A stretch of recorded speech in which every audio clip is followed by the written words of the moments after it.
والصلاة والسلام على من لا نبي بعده وعلى آله وأصحابه الذين أوفوا عهده أما بعد قال النبي صلى الله عليه وسلم الحسن والحسين سيدا شباب أهل الجنة أو كما قال عليه الصلاة والسلام سبحان ربك رب العزة عما يصفون وسلام على المرسلين والحمد لله رب العالمين سبحانك لا علم لنا إلا ما علمتنا إنك أنت العليم الحكيم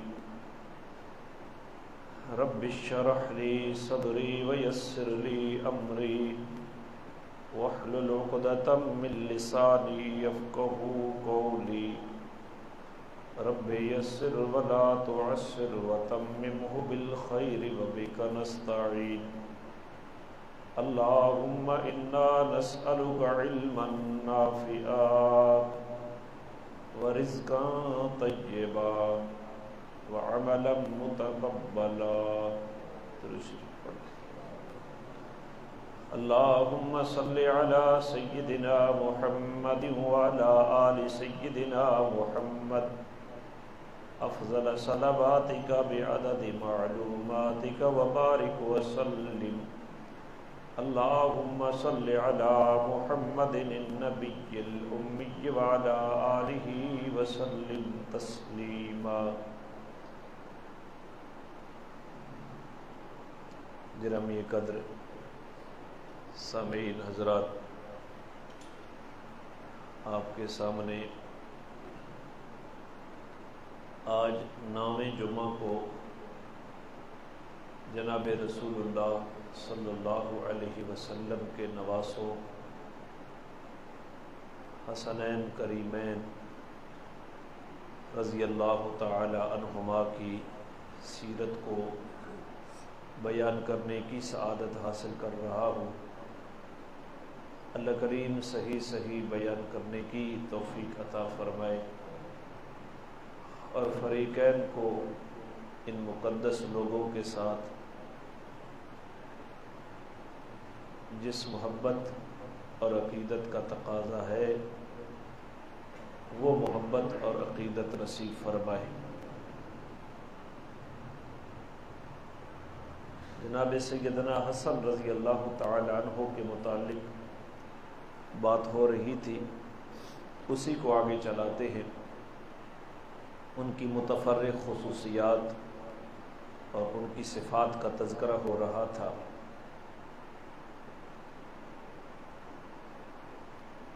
حضرت علی حجویری رحمۃ اللہ علیہ نے اپنی کتاب کشف المحجوب کے اندر ایک واقعہ لکھا ہے کہ جب حضرت حسن رضی اللہ تعالی عنہ کوفہ میں تھے تو ایک اعرابی دیہاتی آدمی حضرت حسن کے پاس آیا اور اس نے گالیاں دینی شروع کر دی. دیہاتیوں کی ویسے بھی چونکہ لوگوں کے ساتھ میل جول کم ہوتا ہے تو گفتگو کے آداب کا بھی انہیں خیال نہیں ہوتا، تو ویسے بھی وہ بات ایسی کرتے ہیں کہ لگتا یہ ہے کہ یہ الجھ رہا ہے. اس نے تو برا بھلا کہنا شروع کر دیا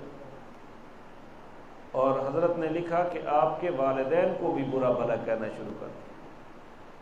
تو جناب حسن رضی اللہ تعالی عنہ نے اس آدمی کو جواب میں فرمایا کیا تجھے بھوک لگی ہے یا پیاس لگی ہے؟ تو اس نے برے الفاظ میں اور زیادہ شدت اختیار کرنا شروع کر دی. تو آپ نے اپنے خادم کو بھیجا کہ وہاں گھر کے اندر دراہم کی ایک تھیلی پڑی ہے، چاندی کے دراہم، وہ لے آؤ.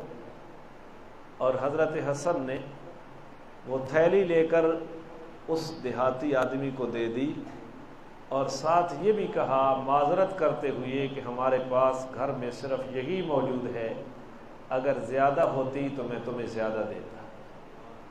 تو اب اس شخص نے یہ کہا کہ میں تو آزمائش کے لیے یہ کہا کہ یہ سب کچھ کر رہا تھا، آپ واقعی اللہ کے رسول کے بیٹے ہیں، آپ کی حلم اور بردباری اس کی مثال نہیں پیش کی جا سکتی۔ تو ہم تو زکوٰۃ بھی اسے دیتے ہیں جڑا ویلے کو ویلے کم آنا، حالانکہ زکوٰۃ اس نیت سے دینا زکوٰۃ کو برباد کر دے گا۔ تو یہ ان لوگوں کے حلم تھا اور ان حضرات کی بردباری تھی۔ اخلاق کی تعریف میں یہ بات آتی ہے کہ اخلاق کا اعلیٰ نمونہ یہ ہے کہ جب کوئی تمہارا نقصان کر دے تو اس نقصان کو برداشت کرنا، یہ اخلاق کا اعلیٰ نمونہ ہے۔ دکاندار کے پاس آپ جاتے ہیں، مثلا کپڑے والے دکاندار کے پاس گئے تو وہ ایک تھان کھولتا ہے دکھانے کے لیے، دوسرا کھولتا ہے، تیسرا کھولتا ہے۔ دکانداروں کی عادت ہوتی ہے 5-6 تھان انہوں نے کھول دیے، اور جب اس نے کھول کر دکھا لیا آپ کہتے ہیں میں نے لینا نہیں ہے، تو پھر اس کے اخلاق کا بانڈا پھوٹ پڑتا ہے۔ لینا نہیں لیتے، کھلوائے کیوں، مجھے کیوں تکلیف دی، میں اس لیے بیٹھا ہوں کہ کھولان کھولتا رہوں اور بند کرتا رہوں۔ تو اس وقت اخلاق کا پتہ چلتا ہے کہ جب تمہارا کوئی نقصان کر دے کسی حیثیت میں، اس نقصان کو برداشت کرو۔ اللہ میں توفیق عطا فرمائے۔ تو حضرت علی حجویری رحمۃ اللہ علیہ یہ واقعہ ذکر کرنے کے بعد بطور تجزیہ ایک بات لکھتے ہیں کہ علماء اور مشائخ اولیاء ان کو مخلوق خدا کی طرف سے جو تعریف پہنچتی ہے یا ان کی جو مذمت کی جاتی ہے، مدحت کی جائے یا مذمت کی جائے، وہ اولیاء اور مشائخ کے حق میں برابر ہوتی ہے۔ انہیں کوئی پرواہ نہیں ہوتی کہ کوئی ہماری تعریف کر رہا ہے یا کوئی ہماری مذمت کر رہا ہے۔ وہ کسی کو تعریف کی وجہ سے دوست نہیں رکھتے اور کسی کو مذمت کی وجہ سے اپنا دشمن نہیں رکھتے۔ یہ اولیاء اور مشائخ کا طرز عمل ہے۔ اللہ تعالی ہمیں بھی ان لوگوں کے ساتھ صحیح ان کی سیرت کے اوپر چلنے کی توفیق عطا فرمائے۔ یہ کشف المحجوب ہے، شیخ علی بن عثمان الحجویری، اور ان کی کتاب جو ہے آل بیت کا جہاں عنوان ہے اس باب کے نیچے لکھا ہوا ہے، اور صفحہ نمبر جو میرے سامنے ہے وہ 56 اور 57 ہے۔ تو اللہ ان کی سیرت سے ہمیں وافر حصہ نصیب فرمائے۔ کسی شخص کا جناب سیدنا حسن رضی اللہ تعالی عنہ مقروض تھے کسی شخص کے، اور وہ شخص اپنا قرض وصول کرنے کے لیے حضرت حسن کے پاس آئے۔ وہ شخص خود کہتا ہے کہ جب میں گیا تو اس وقت آپ نہا کر نکلے تھے اور آپ نے مہندی لگائی ہوئی تھی، اور مہندی کا اثر ابھی آپ کے ناخنوں کے اوپر ظاہر تھا، اور آپ کی جو لونڈی تھی خادمہ وہ اس مہندی کو ناخنوں سے اتار رہی تھی۔ اب یہ بات بھی میں سمجھاؤں کہ کہیں اور التباس نہ ہو جائے، کوئی اور شبہ نہ پڑ جائے۔ اب یہ غلام لونڈیوں کا دور ختم ہو گیا۔ پہلے زمانے میں غلام اور لونڈی ہوا کرتے، جنگوں میں جو لوگ قیدی ہوتے ان کو غلام بنایا جاتا، جو عورتیں قید ہوتی ان کو لونڈی بنایا جاتا۔ بغیر نکاح کے اس کے ساتھ صحبت جائز ہوتی تھی اس لونڈی کے ساتھ۔ ایک طریقہ تھا پوری دنیا کے اوپر۔ اب پوری دنیا کے اندر اجتماعی حیثیت میں اس طریقے کو ختم کر دیا گیا ہے، لیکن مدارس میں فقہ کی کتابوں میں غلاموں کے احکامات پڑھائے جاتے ہیں، لونڈیوں کے احکامات پڑھائے جاتے ہیں۔ ان غلام اور لونڈیوں کو یہ جو موجودہ تنخواہ دار نوکر ہیں ان کے اوپر قیاس نہیں کرنا۔ یہ وہ نوکر مراد نہیں ہے، بلکہ وہ ایک الگ حیثیت ہے ان کی۔ تو وہ لونڈی آپ کے ناخنوں سے وہ اتار رہی تھی۔ اس شخص نے آ کر مطالبہ کیا کہ حضرت میرا قرض جو آپ کے ذمے ہے مجھے وہ اپنے قرض کی واپسی کریں۔ تو جناب حسن رضی اللہ تعالی عنہ نے اسی لونڈی کو حکم دیا کہ گھر کے اندر جس برتن کے اندر دراہم پڑے ہیں اس کو لے آؤ، اور دراہم کا وہ برتن جناب سیدنا حسن نے قرض کا مطالبہ کرنے والے قرض خواہ کے سامنے رکھ دیا کہ تو اپنا قرضہ اس سے وصول کر لے۔ اس نے دیکھے تو وہ کہتا ہے حضرت یہ میرے قرض سے زیادہ ہیں۔ تو حضرت نے اس کو فرمایا کہ تو اپنا قرضہ اس سے وصول کر لے، باقی بچ جائیں گے۔ تو اس نے گننے شروع کیے، 80 دراہم اس کے قرضے سے زیادہ تھے۔ تو جناب سیدنا حسن رضی اللہ تعالیٰ عنہ کو وہ شخص کہتا ہے کہ یہ 80 درہم میرے قرض سے زیادہ ہے۔ تو سیدنا حسن نے فرمایا کہ یہ 80 بھی تیرے، یہ 80 بھی تیرے۔ یہ رسول اللہ صلی اللہ علیہ وسلم کی وہ تعلیمات ہیں جن کا کما حقہ اثر جناب سیدنا حسن رضی اللہ تعالی عنہ کی ذات کے اندر نظر آ رہا تھا۔ رسول اللہ صلی اللہ علیہ وسلم کی تعلیم بھی یہی ہے کہ قرض کی ادائیگی میں بہتری کو اختیار کرو۔ اب پھر یہاں ایک اور شبے کا ازالہ بھی کرنا ہے کہ جو آدمی قرض دیتا ہے اور پھر زیادہ وصول کرتا ہے تو اس کو تو سود کہتے ہیں۔ تو حضرت حسن نے یہ معاملہ کیسے کر دیا؟ تو اس کو بھی آپ تھوڑی سی توجہ فرمائیں۔ سود اس معاملے کو کہتے ہیں کہ باقاعدہ نیت کے اندر باقاعدہ یہ بات طے ہو کہ 100 دے رہا ہوں، 101 واپس لوں گا، 110 واپس لوں گا، اس کو سود کہتے ہیں۔ لیکن عذرائے خیر خواہی، اس کی نیت میں بھی زیادہ لینا نہ ہو اور اس کی نیت میں بھی اس وقت زیادہ دینا نہ ہو، موقع کے اوپر خیر خواہی کے جذبے سے زیادہ واپس کر دینا، اس کو حسن سلوک کہتے ہیں۔ یہ سود کی کیٹیگری میں نہیں جائے گا۔ بات سمجھیے آپ۔ تو جناب سیدنا حسن رضی اللہ تعالیٰ عنہ نے اس آدمی کو حق کی ادائیگی میں زیادہ ادا کر کے دیے۔ تو اللہ ہمیں بھی یہ صورتحال اپنانے کی توفیق عطا فرمائے۔ یہ علامہ بصری کی کتاب المعرفت ہے، اس کے اندر صفحہ 188 سے صفحہ 190 تک جلد ثانی کے اندر، اور مصنف ابن ابی شیبہ کے اندر کتاب البیوع اور کتاب الاقضیہ کے اندر یہ روایت موجود ہے۔ جناب سیدنا حسن رضی اللہ تعالیٰ عنہ نے اس آدمی کے ساتھ جو حسن سلوک اختیار کیا۔ اب ہماری کیفیت کیا ہوتی ہے؟ ہماری کیفیت تو یہ ہوتی ہے کہ جو بندہ مانگنے کے لیے آئے تو ہم جواب میں کہہ دیتے ہیں بھائی انہیں ہی تے بیٹھا، یہ گل نہ آخنے، پیسے لے لے۔ اب تو قرض حسنہ کا رواج ہی ختم ہوتا چلا جا رہا ہے۔ اس کے اندر قرض لینے والے قرض واپسی نہیں کرتے، حالانکہ بعض روایات میں آتا ہے قرض حسنہ دینا یہ صدقے کا ثواب ہے، اور جس مدت تک دیا جائے، مدت طے کی جائے۔ بات سمجھی؟ کیا طے کی جائے؟ مدت۔ آلو تو بعد دساں، آلو نہ تھی تو بعد کے بڑساں، کڑک تو بعد دساں، کڑک تباہ تھی گئی تو پھر وقت طے کیا جائے، فصل کے ساتھ نہیں۔ یہ زیادتی ہے کہ اگر وقت طے نہ کیا جائے تو شریعت کے اصول کے خلاف ہے۔ آلو ہو یا نہ ہو میرے ساتھ وقت مقرر کر، سورج کے حساب سے یا چاند کے اعتبار سے وقت مقرر کرنا، اور پھر جب وقت مقررہ کے اوپر وہ آدمی نہ پہنچے تو اس کی ذمہ داری ہے کہ وہ اس آدمی کو کہے کہ میرے پاس ابھی بھائی پیسے نہیں بنے، مجھے 1 مہینے کی اور مہلت دے دیجئے۔ ہوتا یہ ہے کہ وہ جب تاریخ قریب آتی ہے تو وہ چھپنا شروع کر دیتا ہے، ادھر سے ادھر، ادھر سے ادھر۔ تو یہ جو قرض خواہ ہے، قرض دینے والا، اگر اس کو مہلت دے دے، جب وہ مہلت مانگے تو جتنے دنوں کی وہ مہلت دے گا، جتنے پیسے اس نے قرض میں دی ہوئے تھے، ایک روایت میں آتا ہے فضائل کی روایات میں کہ اتنے پیسے ہر روز صدقہ کرنے کا اس کو ثواب ملے گا۔ لیکن قرض دار جو ہے وہ اپنی ذمہ داری کو پورا کرے، اور قرض خواہ جو ہے وہ اپنی ذمہ داری کو پورا کرے۔ اللہ تعالی ہمیں حقیقی مسلمان بننے کی توفیق عطا فرما دے۔ تو میں نے یہ حوالہ آپ کو دے دیا ہے، اب اس سے آگے چلیں۔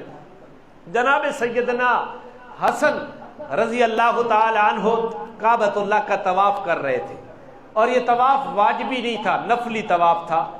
دوران طواف ایک آدمی آ گیا اور اس نے کہا حضرت میرا فلاں آدمی کے ساتھ کام ہے، آپ میری حاجت روائی کے لیے تشریف لے جائے۔ تو میں نے لفظ بول دیا ہے حاجت روائی، تو شاید کوئی اور شبہ پڑ جائے، یہ ما تحت الاسباب ہے۔ ما تحت الاسباب ایک دوسرے کی مدد کرنا یہ عین دین ہے، اور ما فوق الاسباب حاجت روا کون ہے؟ جہاں اسباب کی محتاجی نہیں ہوتی۔ تو تو ماتحت الاسباب ایک دوسرے کی حاجت روائی کرنا۔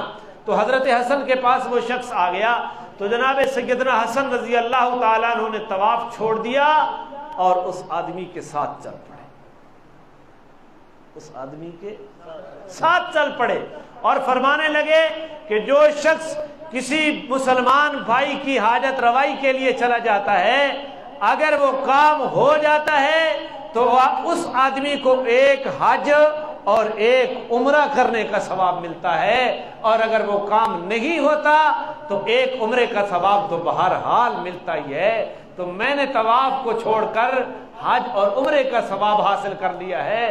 یہ سودا مہنگا نہیں ہے، یہ سودا مہنگا۔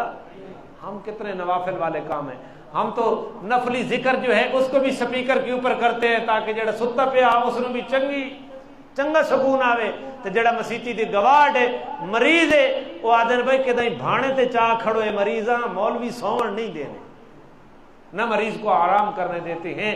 ہمارے نوافل اور نفلی ذکر کی پوزیشن تو یہ ہے۔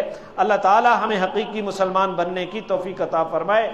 آپ کی خوش اخلاقی اور خیرخواہی کا جذبہ، یہ مختصر تاریخ ابن عساکر ہے، حسن بن علی کے ترجمہ کے تحت یہ بات موجود ہے۔ اس سے ایک اور بات میں اس سے بھی زیادہ عجیب ہے، حضرت امام زین العابدین اپنے ان کے فرزند امام محمد باقر روایت کرتے ہیں کہ حضرت حسین رضی اللہ تعالیٰ عنہ حالت اعتکاف میں تھے، نفلی اعتکاف کیا ہوا تھا، اور ایک آدمی آ گیا اور اس نے کہا کہ آپ میرے کام میں تشریف لے جائیے میرے ساتھ۔ تو حضرت حسین رضی اللہ عنہ نے معذرت فرمائی کہ میں اگر اعتکاف میں نہ ہوتا تو میں آپ کے ساتھ تشریف لے جاتا، میں جاتا آپ کا کام کرتا۔ تو وہی آدمی جناب سیدنا حسن رضی اللہ عنہ کے پاس آ گیا اور آ کر یہ بات عرض کی کہ میرا فلاں آدمی کے ساتھ کام ہے، آپ میرے ساتھ تشریف لے جائیں کہ میرا کام تاکہ آسانی سے ہو جائے۔ تو حضرت حسن اسی وقت ساتھ چل دیے اور ساتھ ساتھ اس شخص نے حضرت حسین رضی اللہ عنہ کی بھی وہ بات ذکر کر دی حضرت حسن کے سامنے کہ آپ کے برادر صغیر جناب سیدنا حسین رضی اللہ عنہ کے پاس میں گیا اسی کام کے سلسلے میں، اور انہوں نے عذر کیا اعتکاف کا کہ میں حالت اعتکاف میں نہ ہوتا تو میں ضرور آپ کے ساتھ چلتا۔ تو جناب سیدنا حسن کا ایک اپنا طریقہ کار تھا، تو فرمایا کہ میرے نزدیک کسی مسلمان کی تکلیف کو دور کرنے کے لیے چل پڑنا ایک ماہ کے نفلی اعتکاف سے بہتر ہے، ایک ماہ کے نفلی اعتکاف سے۔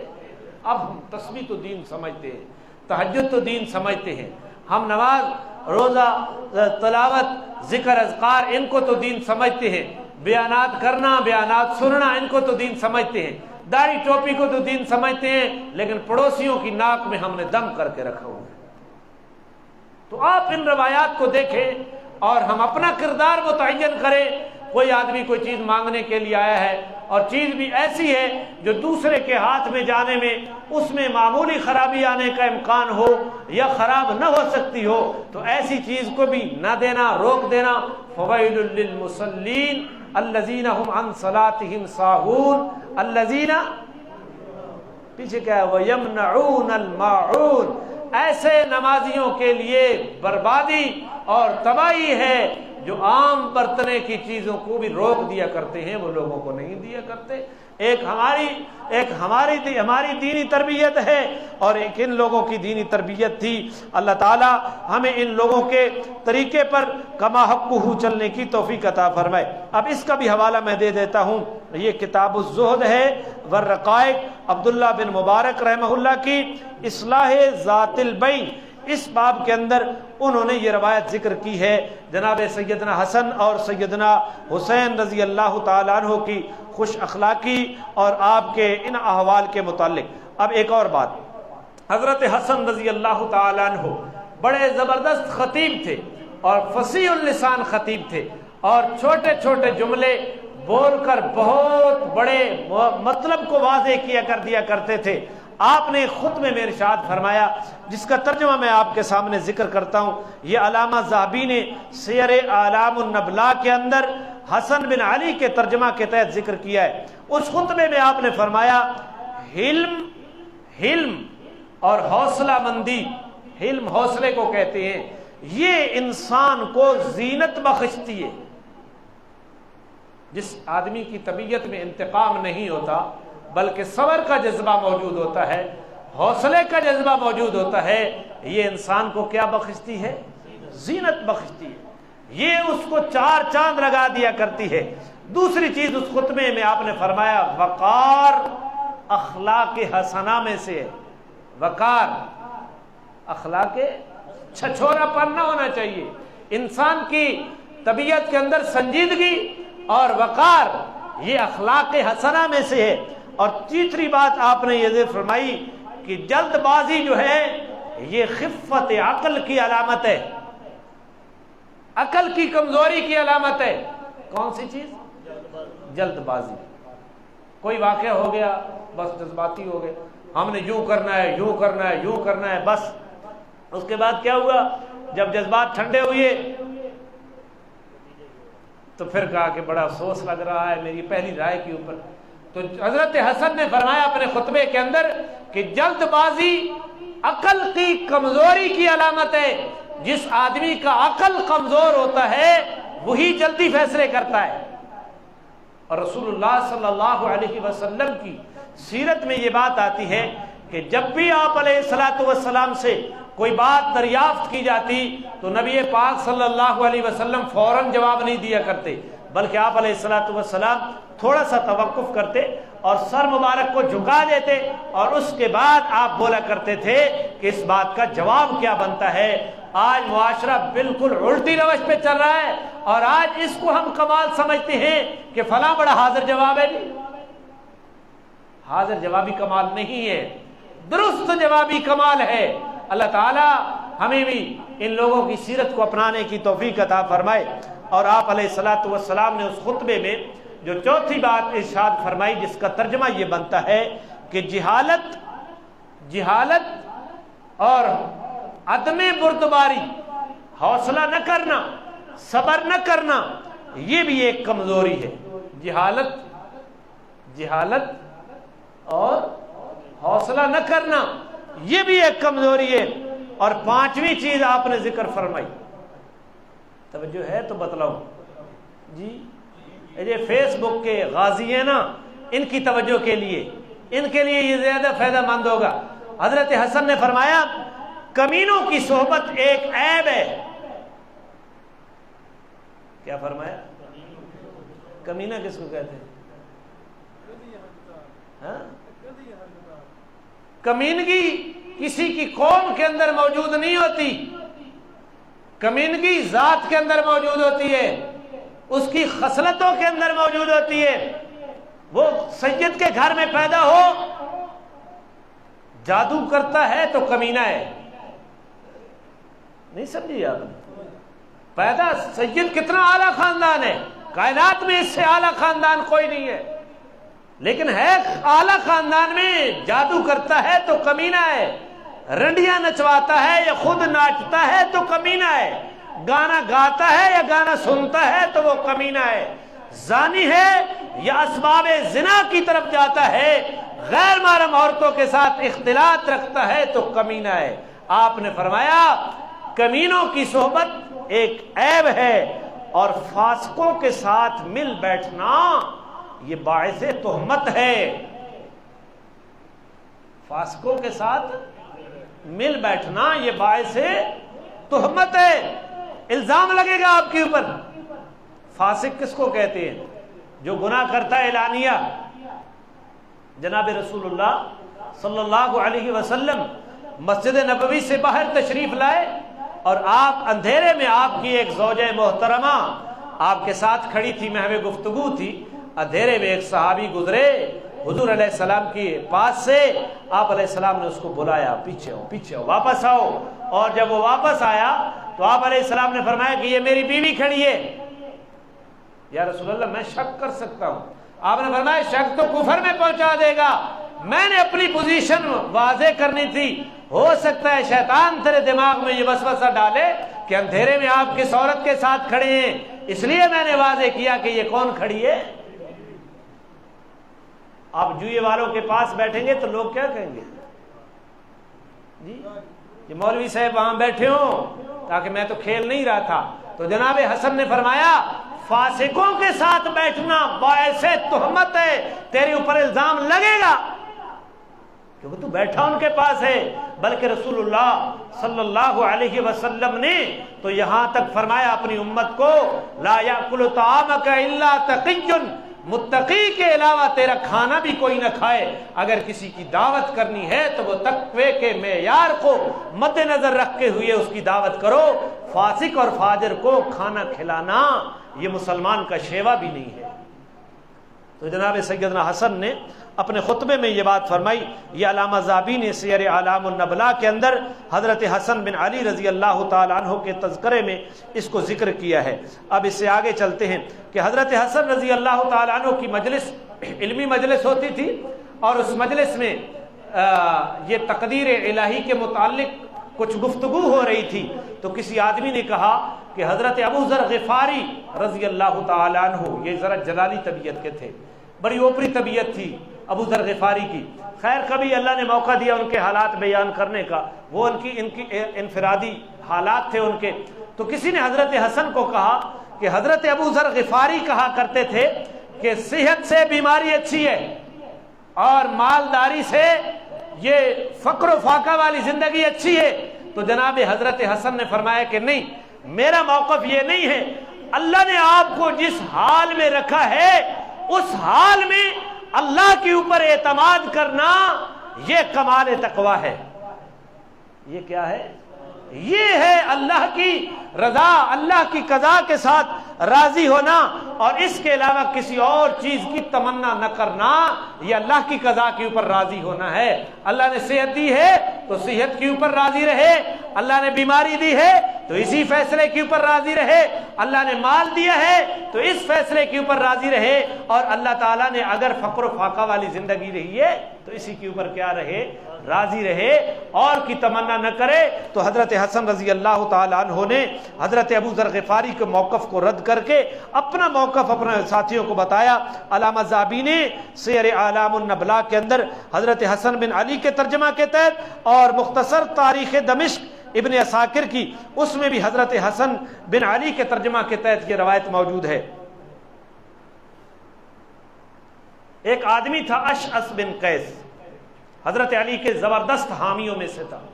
کوفہ کی زندگی میں یہ بھی حضرت علی کے ساتھ کوفہ میں منتقل ہو گیا. تو جب حضرت امیر معاویہ رضی اللہ تعالیٰ عنہ کے ساتھ صلح ہو گئی, تو صلح کے بعد کچھ دن حضرت حسن رضی اللہ عنہ اور جملہ خاندان کوفہ کے اندر رہے. انہی دنوں میں حضرت علی کے اس مدعا اشعث بن قیس کا انتقال ہو گیا. تو حضرت حسن رضی اللہ تعالیٰ عنہ نے ارشاد فرمایا کہ جب تم غسل دے دو تو مجھے غسل کے بعد اطلاع دینا. تو غسل والوں نے غسل دے کر اطلاع دی. تو جناب سیدنا حسن رضی اللہ تعالیٰ عنہ نے ان کے جسم کے ان اعضاء کے اوپر خوشبو لگائی جو نماز کے اندر زمین کے ساتھ ٹکتے تھے. کون کون سے اعضاء ٹکتے ہیں؟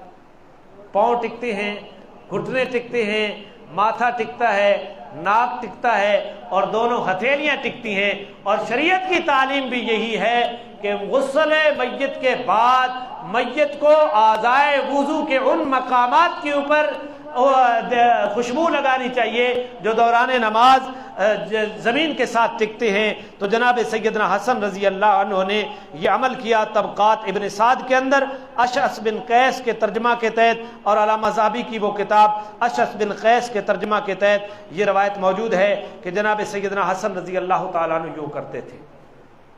پھر حضرت حسن اور جناب سیدنا حسین رضی اللہ تعالیٰ عنہ, بلکہ حضرت حسن کے متعلق ہے, حضرت حسین کے متعلق نہیں, حضرت حسن کے متعلق میں آتا ہے کہ آپ نے سیاہ خضاب لگایا.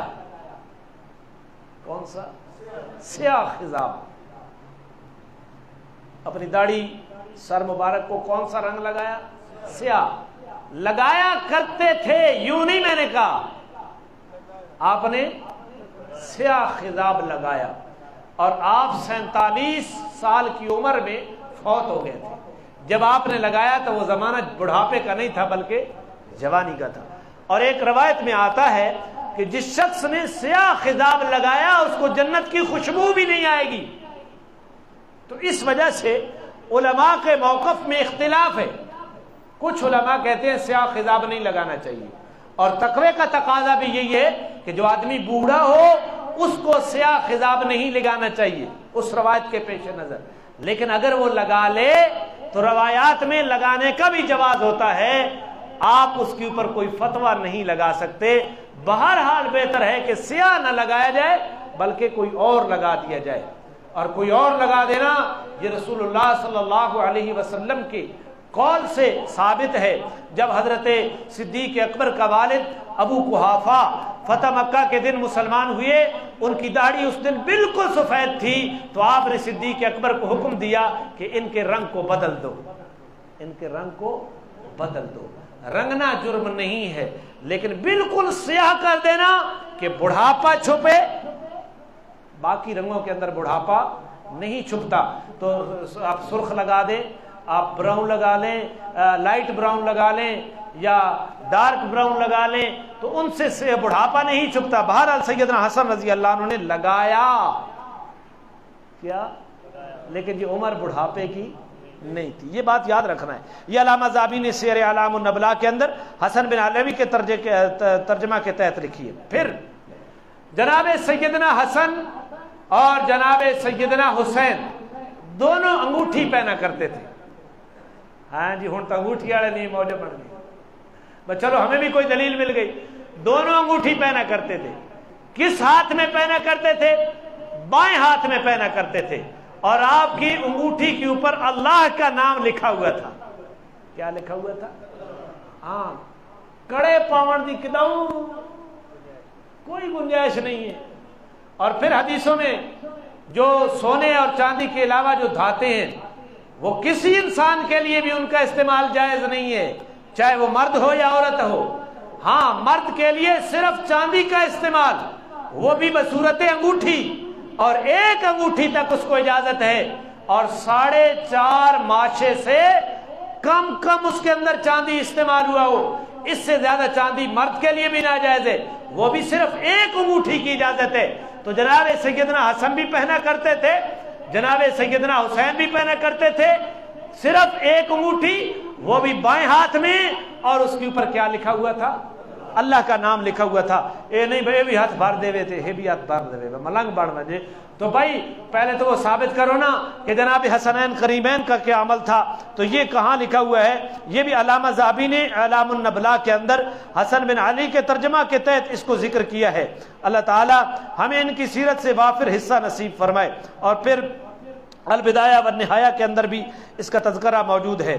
حضرت حسن رضی اللہ تعالی عنہ اور حضرت عثمان کے بیٹے عمر بن عثمان، ان کا تنازع ہو گیا ایک زمین کے بارے میں۔ کن کا؟ سہ گئے ہو؟ حضرت حسن کا اور دوسرا حضرت عمر بن عثمان کا تنازع ہو گیا۔ کس شکل میں؟ زمین میں۔ تو بھائی انسان تھے، انسان کے تنازع ہوتے ہیں، کبھی ذاتی وجہ سے ہو جاتا ہے، کبھی زمین سے ہو جاتا ہے، کبھی اختلاف رائے کی بنیاد پہ ہو جاتا ہے۔ تو یہ کوئی جرم نہیں ہے۔ حضرت حسن کا اور حضرت عمر بن عثمان کا تنازع ہو گیا زمین کے ایک ٹکڑے کے اوپر۔ حضرت حسن نے ایک رائے پیش کی جس کو حضرت عثمان کے بیٹے عمر نے قبول نہیں کیا، تو حضرت حسن غصے میں آئے اور غصے میں آ کر ایک سخت جملہ کہا کہ تیری ناک خاک آلودہ ہو، اس کے سوا تو ہم کچھ نہیں کہہ سکتے۔ اور جو راوی ہے وہ یہ کہتا ہے کہ میں نے پوری زندگی میں اس سے زیادہ سخت جملہ حسن کی زبان سے کبھی بھی نہیں سنا۔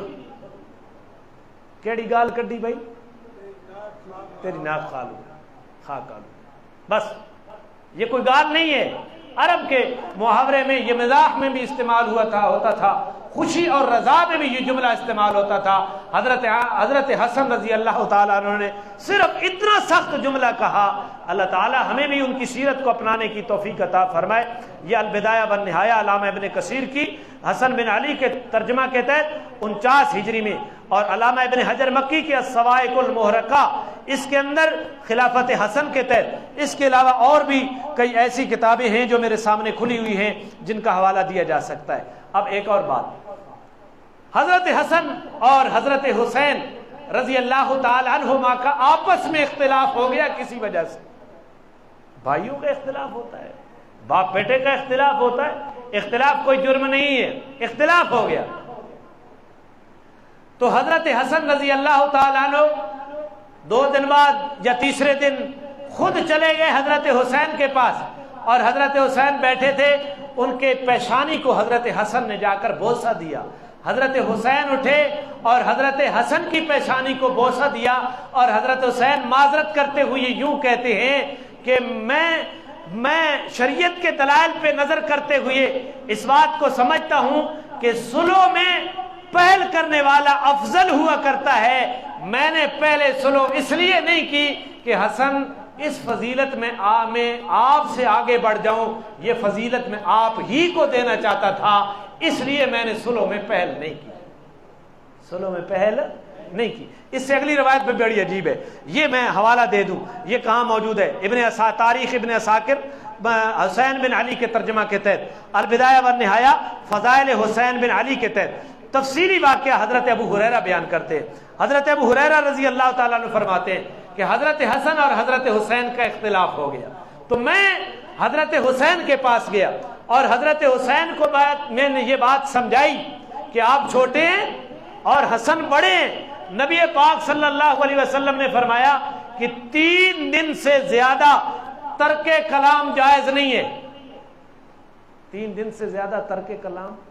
حالانکہ حدیث میں آتا ہے غزوہ تبوک سے جو لوگ پیچھے رہ گئے تھے، حضور علیہ السلام 50 دن تک ان کے لیے نہ بولے، تو علماء نے تطبیق دی ہے کسی دنوی وجہ سے اختلاف پیدا ہو جائے تو 3 دن سے زیادہ ترک کلام جائز نہیں ہے، اور اگر اختلاف کی وجہ دین ہو تو پھر مدت العمر بھی نہ بولنا جائز ہے۔ بات سمجھیے، میں شبہات کا ازالہ کرتا رہتا ہوں ساتھ ساتھ تاکہ آپ کو وہ دوسری چیزیں التباس میں نہ ڈال دیں۔ تو یہ اختلاف دنیاوی تھا، تو حضرت ابو ہریرہ کہ حسن حسین آپ بڑے ہیں، آپ چھوٹے ہیں، اور حسن آپ کے بزرگ بھائی ہیں، اور نبی پاک نے فرمایا کہ 3 دن سے زیادہ ترک کلام جائز نہیں ہے، اور جس نے پہل کی وہ جنت میں بھی پہلے جائے گا۔ تو حضرت حسین نے فرمایا کہ مجھے بھی یہ حدیث پتہ ہے، لیکن میں یہ نہیں چاہتا کہ میں اپنے بھائی سے پہلے جنت میں جاؤں، میں اپنے بھائی سے پہلے جنت میں جاؤں۔ یہ ڈرامہ تو نہیں تھا نا، یہ بہت صادق القلب لوگ تھے۔ تو حضرت ابو ہریرہ کہتے ہیں میں پھر حضرت حسن کے پاس گیا اور میں نے ساری درودات سنائی کہ میں حسین کے پاس گیا اور یہ حدیث سنائی۔ آگے سے حسین نے کہا کہ میں صلح ضرور کر لیتا، لیکن میں نہیں چاہتا کہ میں حسن سے پہلے جنت میں چلا جاؤں۔ تو حضرت حسن اٹھے اور حضرت حسین کے پاس گئے اور جا کر صلح کر لی کہ میرا بھائی تو نے سچ کہا ہے، میں وہ سبقت آپ سے پہلے لینا چاہتا ہوں۔ اللہ تعالیٰ ہمیں بھی یہ توفیق نصیب فرمائے۔ اب حوالہ سن لیں اس کا کہ یہ روایت حضرت ابو ہریرہ والی کہاں موجود ہے؟ ذخائر العقبہ کے اندر ان حضرات کی فضیلت کے اندر یہ روایت موجود ہے۔ حضرت عبداللہ بن عباس رضی اللہ تعالی عنہ کا ایک باغ تھا، اور اس باغ میں حضرت حسن تشریف لے گئے اور جناب سیدنا حسین رضی اللہ تعالی عنہ اس باغ میں تشریف لے گئے، اور جہاں بے تکلفی ہوتی ہے، قاعدہ بھی سن لیں، اصول بھی سن لیں، یہ تکلف جو ہے، تکلف ایک بندہ آ گیا، آپ پر تکلف کھانے بنانے میں شروع ہو گئے، پر تکلف نشست بنانے میں مصروف ہو گئے، تو ایک قاعدہ ہے تکلف یہ غیریت کی علامت ہے، غیرت کی نہیں، غیریت غیر ہونا، تکلف غیریت کی علامت ہے، اور بے تکلفی اپنائیت کی علامت ہے، اپنا ہونا۔ جناب عبداللہ بن عباس کا ایک باغ تھا، جناب سیدنا حسن بھی تشریف لے گئے اور جناب سیدنا حسین بھی تشریف لے گئے۔ عبداللہ بن عباس کے پاس جو کچھ موجود تھا وہ حاضر کر دیا، اس کو کہتے ہیں بے تکلفی۔ اللہ ہمیں بھی اپنانے کی توفیق عطا فرمائے۔ اب تو یہ بات ہی ختم ہو گئی ہے، بس بے تکلفی کا جذبہ ہی ختم ہو گیا۔ اب ساری دعوتیں رسم و رواج کی نظر ہیں، آپ میرے گھر دعوت کریں گے میں آپ کی دعوت کروں گا، آپ نہیں کریں گے تو میں دعوت روٹی دے ٹائم ہے تو اس ویلے بھی اسی پوچھنے ہیں بھائی روٹی تو نہ کھا سو، منفی جملے سے. جب ٹائم روٹی کا ہے اس وقت چائے لے آیا. تو یہ سارے اللہ تعالیٰ ہمیں مہمان نواز بنائے. تو جو موجود تھا حضرت عبداللہ بن عباس لے آئے، کھایا شہزادوں نے، اور جب جانے لگے نا تو حضرت حسن کی سواری کو کتابیں نکال کر غیب کی باتیں نہ بتلا رہا. بھائی ہتو فلانی جادو کیتا، فلانے رنگ دیے، ہترا اس دا کاتے سامنے رنگ دیے تے بندہ اتنے پہنچ رہنا.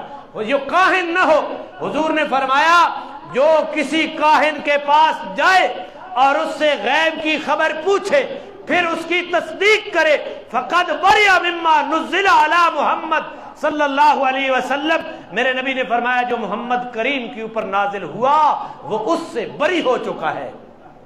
شاہ ہوئے تے کتابہ نہ کڈے، اور سید ہو ابو بکر کی قدر نہ کرتا ہو ہم بھی اس کی قدر نہیں کریں گے. ہاں جن کی قدر حسن و حسین کیا کرتے تھے، جن کی قدر میرا نبی کرتا تھا، آل رسول ہو، شریعت کے تمام ضابطوں کو اعتقاداً بھی مانتا ہو، عملاً بھی مانتا ہو، تو ہم اس کا احترام کرنا فرض عین سمجھتے ہیں. عبداللہ بن عباس رضی اللہ عنہ نے یہ بات ذکر فرمائی. اب یہ روایت قدر شناسی کی کہاں موجود ہے؟ مختصر تاریخ ابن ساکر کے اندر حسن بن علی کے ترجمے کے تحت اور حسین بن علمی کے ترجمے کے تحت، اور البدایہ والنہایہ علامہ ابن کثیر کی 49 ہجری کے حالات کے تحت. اب میں آخر میں آ گیا ہوں حضرت حسن کے متعلقات. اگلے جمعے سے صرف سیدنا حسین کی بات ہوگی. میں نے پچھلے جمعے سے صرف سیدنا حسن کی بات شروع کی. پچھلے 7 جمعے لگاتار حسن و حسین کی بات اکٹھی چل رہی تھی، لیکن 2 جمعے، یہ جمعہ 9واں اور 8واں جمعہ جو پیچھے گزر گیا، یہ بات ہوئی صرف حضرت حسن کی. حضرت حسن رضی اللہ تعالیٰ عنہ نے خواب میں دیکھا کہ میری پیشانی کے اوپر لکھا ہوا ہے قل هو اللہ احد. کیا دیکھا؟ کس حالت میں دیکھا؟ خواب میں دیکھا. بڑے خوش ہوئے کہ میری پیشانی کے اوپر قل هو اللہ احد لکھا ہوا ہے. اس زمانے میں ایک بزرگ موجود تھے حضرت سعید ابن مسیب رحمہ اللہ تعالی، یہ تابعی تھے. ان کو جب یہ بات پتہ چلی کہ حضرت حسن نے خواب دیکھا ہے اور پیشانی کے اوپر قل هو اللہ احد لکھا ہوا ہے، تو انہوں نے یہ تعبیر دی ہے کہ حسن کے انتقال کا وقت بالکل قریب آ چکا ہے. حسن کے انتقال کا وقت بالکل قریب آ چکا ہے. تو پھر تھوڑے دن ہی آپ زندہ رہے اور تھوڑے دنوں کے بعد حضرت حسن رضی اللہ تعالیٰ عنہ کی وفات ہو گئی. اور یہ حوالہ حضرت حسن کے خواب کا تذکرہ کہاں موجود ہے؟ البدایہ والنہایہ علامہ ابن کثیر کی 49 ہجری کے حالات کے تحت. پھر حضرت حسن رضی اللہ تعالیٰ عنہ کو زہر دی گئی، جس زہر کی وجہ سے آپ کا کلیجہ ٹکڑے ہو کر پاخانے کے رستے سے باہر نکلتا تھا. حضرت حسین آ گئے اور حضرت حسین نے پوچھا کہ بھائی آپ کو زہر کس نے دی ہے؟ تو حضرت حسن نے فرمایا کہ کیا حسین آپ اس کو قتل کرنا چاہتے ہیں؟ تو حضرت حسین نے فرمایا ہاں قتل کرنا چاہتا ہوں. تو حضرت حسن رضی اللہ عنہ نے جواب میں فرمایا کہ میرے گمان میں جس نے مجھے زہر دی ہے اللہ اس سے بہتر طریقے سے انتقام لے سکتا ہے، اور اگر وہ نہیں ہے تو میں تجھے بتلا کر کسی اور کے اوپر الزام نہیں دینا چاہتا. میں صرف یہ حضرت حسین رضی اللہ تعالیٰ عنہ کی اس روایت کا صرف حوالہ دے دیتا ہوں. یہ سیر اعلام النبلاء علامہ ذہبی کی حسن بن علی کے ترجمہ کے تحت، اور ابو نعیم اصبہانی ان کی حلیت الاولیاء حسن بن علی کے تذکرہ کے تحت، البدایہ والنہایہ علامہ ابن کثیر کی حسن بن علی کے ترجمہ کے تحت. اب کچھ لوگ اپنی بغض کی آگ کو جلا بخشنے کے لیے کہتے ہیں کہ حضرت امیر معاویہ نے زہر دی تھی. تم کسی سند سے ہمیں ثابت کر کے تو دکھاؤ کہ حضرت امیر معاویہ نے زہر دی تھی. اچھا بھائی، امیر معاویہ اگر زہر دیتا ہے اس کے بعد حضرت حسین زندہ رہتے ہیں، شام میں بھی جاتے ہیں اور شام میں حضرت امیر معاویہ سے وظیفے بھی لیتے ہیں. تم کیسی اہل بیت کی بات کرنا چاہتے ہو؟ حضرت حسن نے یہ بتلائی ہی نہیں کہ یہ کس نے دیا ہے. اور ایک روایت میں آتا ہے کہ حضرت حسن کی جو بیوی تھی اشعث بن قیس کی بیٹی اس نے حضرت حسن رضی اللہ تعالیٰ عنہ کو زہر دیا تھا. بہرحال آپ کی شہادت اسی زہر سے ہوئی. حضرت حسن رضی اللہ عنہ ان 47 سال کی عمر میں وفات پائی. 7 سال آپ نے جناب نبی کریم صلی اللہ علیہ وسلم کے ساتھ گزارے. کتنے؟ 7. 30 سال اپنے والد محترم جناب سیدنا علی المرتضیٰ کے ساتھ. کتنے ہو گئے؟ 37 ہو گئے. 6 ماہ کی آپ کی خلافت تھی. کتنے ہو گئے؟ بولتے نہیں ہیں, آواز نہیں سمجھ آ رہی. کتنے ہو گئے بھائی؟ پچھلے بھی تکبر چھوڑ دو. کتنے ہو گئے؟ 37. 9.5 سال امیر معاویہ کی بیعت میں رہے. کتنے؟ وظیفے بھی لیتے رہے اور امیر معاویہ کی خلافت کو تسلیم کیے رکھا. میں نے پچھلے جمعے پہ بھی کہا ہے کہ امیر معاویہ کو امت کا متفقہ خلیفہ اور حکمران بنانے والا کون ہے؟ سیدنا. تو ہم تو حسن کی تابعداری میں امیر المومنین معاویہ کہتے ہیں, خلیفۃ المسلمین معاویہ کہتے ہیں. اگر تمہیں تکلیف ہو رہی ہے تو خاندان اہل بیت سے ہو, جنہوں نے حضرت امیر معاویہ کو کیا بنایا ہے. تو کتنے عمر ہوئی؟ 47 سال. کتنے؟ اب جنازے کا وقت آیا. جنازہ کس نے پڑھایا؟ حضرت حسن کا. زہر تم ادھر منسوب کرتے ہو, میں تمہیں بتاتا ہوں حضرت حسن کا جنازہ کس نے پڑھایا. مدینہ کے گورنر نے. کون تھا مدینہ کا گورنر؟ حضرت سعید بن عاص مدینہ کے گورنر تھے. بنو امیہ قبیلہ کے چشم و چراغ تھے. انہوں نے جنازہ پڑھایا حضرت حسن کا. اور حضرت حسین نے فرمایا اگر طریقہ شریعت کا یہ جاری نہ ہوتا کہ حاکم وقت جنازہ پڑھایا کرتا ہے تو ہم آپ کو مقدم نہ کرتے, ہم خود پڑھاتے. ہم شریعت کا طریقہ کیا ہے؟ حاکم وقت موجود ہے تو جنازے کا حقدار کون ہے؟ ہاں, وارث سے زیادہ حقدار ہے. اگر تمہارا چیئرمین یا ناظم جو ہے وہ وقت کا حاکم ہے, وہ جنازے کا زیادہ حقدار ہے. یہ الگ بات ہے اسے جنازہ آتا ہو یا نہ آتا ہو. وہ ایک باری وہ الیکشن کمیشن جڑا نا غلطی نہ کہیں کو دعائے قنوت سنی گئی تو کہیں کو سورہ اخلاص سنی گئی. انہوں نے کہا ساڑھا مسیحی نہ کے اور مولویوں دا سیاست نہ کے. حاکم وقت موجود ہو تو جنازہ وہ پڑھاتا ہے. سعید بن عاص نے جنازہ پڑھایا اور حضرت حسین نے فرمایا اگر شرعی دستور یہ نہ ہوتا تو ہم خود پڑھاتے. ہم خود پڑھاتے. یہ حوالہ کہاں موجود ہے؟ کتاب المعرفت والتاریخ علامہ بصری کی, یہ اس کے اندر یہ روایت موجود ہے. اور بھی کئی کتابوں کے اندر یہ روایت موجود ہے جناب سیدنا حسن رضی اللہ تعالیٰ عنہ کے جنازے کی. تو اللہ تعالی ہمیں بھی یہ چیز سمجھنے کی توفیق عطا فرمائے. پھر جنت البقیع میں حضرت حسن رضی اللہ تعالیٰ عنہ کا دفن ہوا. سیدہ فاطمہ الزہرا رضی اللہ تعالیٰ عنہ کے پہلو میں حضرت حسن کو دفنایا گیا. اب میں آخر میں حضرت حسن رضی اللہ تعالیٰ عنہ کی شادیاں کتنی تھیں؟ باختلاف روایات آپ کی 4 شادیاں تھیں. بعض مورخین نے 3 بیویوں کا تذکرہ کیا ہے, بعض نے 4 کیا تذکرہ کیا ہے. آپ کی بیویاں کون کون تھی؟ خولہ بنت منظور قبیلہ فزاریہ خولہ, اور دوسری بیوی آپ کی ام بشر بنت ابی مسعود عقبہ بن عامر, ام اسحاق طلحہ بن عبید اللہ کی بیٹی جادہ بنت اشعث بن قیس. جادہ, اسی جادہ کے متعلق آتا ہے کہ اس نے آپ کو زہر دیا تھا. آپ کی بیٹیاں کتنی تھیں؟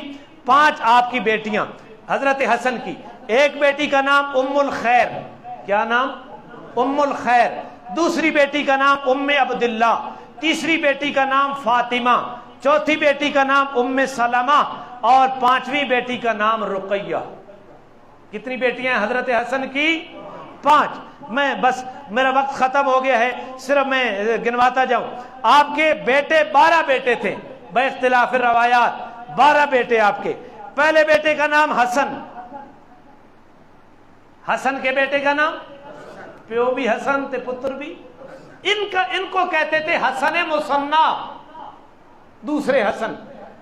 پہلے بیٹے کا نام کیا ہے؟ حسن. دوسرے بیٹے کا نام ہے زید. کیا ہے؟ عرب میں رواج تھا مفرد نام رکھنے کا، سوائے جہاں اللہ کے ساتھ جوڑا جاتا تو وہاں مرکب ہوتا.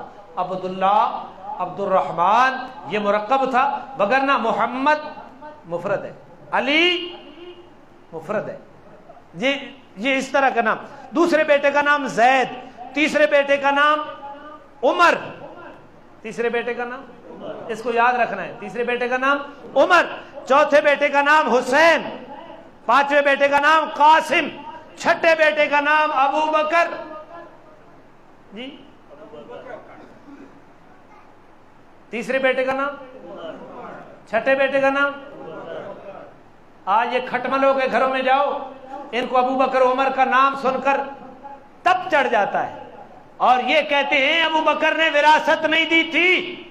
میں تم سے پوچھتا ہوں کھٹملو، ابو بکر نے وراثت نہیں دی تھی، تم کہتے ہو عمر نے فاطمہ کا دروازہ جلایا تھا، فاطمہ کے اوپر گرایا تھا.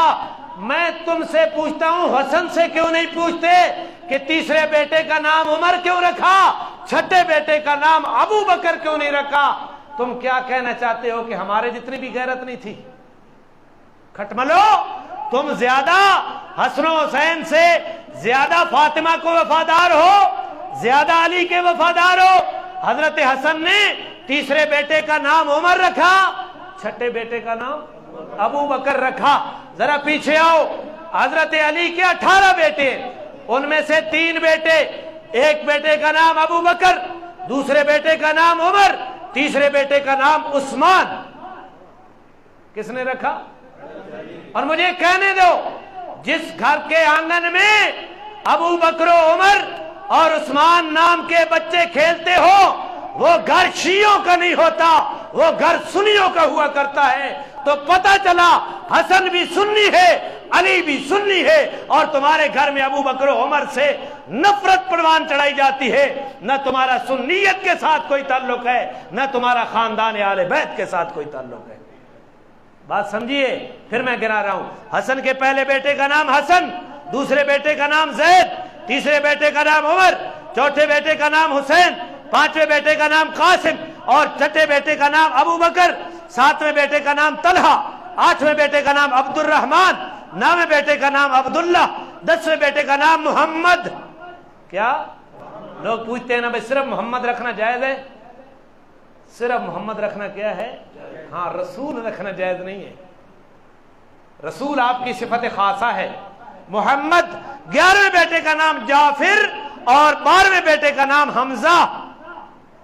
اور حضرت حسن کے صاحبزادے عبداللہ، حسن کے بیٹے قاسم، حسن کے بیٹے ابو بکر. عبداللہ بن حسن، قاسم بن حسن، ابو بکر بن حسن اپنے چچا حسین کے ساتھ میدان کربلا میں شہید ہوئے. تم قاسم کا نام تو لیتے ہو، ابو بکر بن حسن کا نام کیوں نہیں لیتے؟ شہداء کربلا کا نام کیوں نہیں لیتے؟ یہ میں نے پوری فہرست کہاں سے پڑھی ہے حوالہ دے دیتا ہوں. ابو جعفر بغدادی، ان کی کتاب کے اندر میں نے یہ ساری فہرست پڑھی ہے. اللہ تعالی ہمیں اس چیز کو سمجھنے کی توفیق عطا فرمائے، اور جس حیثیت کے ساتھ ان لوگوں کے ساتھ حسن ظن رکھنے کا ہمیں تقاضا کیا گیا ہے، اللہ ایسی محبت اور عقیدت ہمیں ان لوگوں کے ساتھ نصیب فرمائے. بیٹھے رہے بھیا.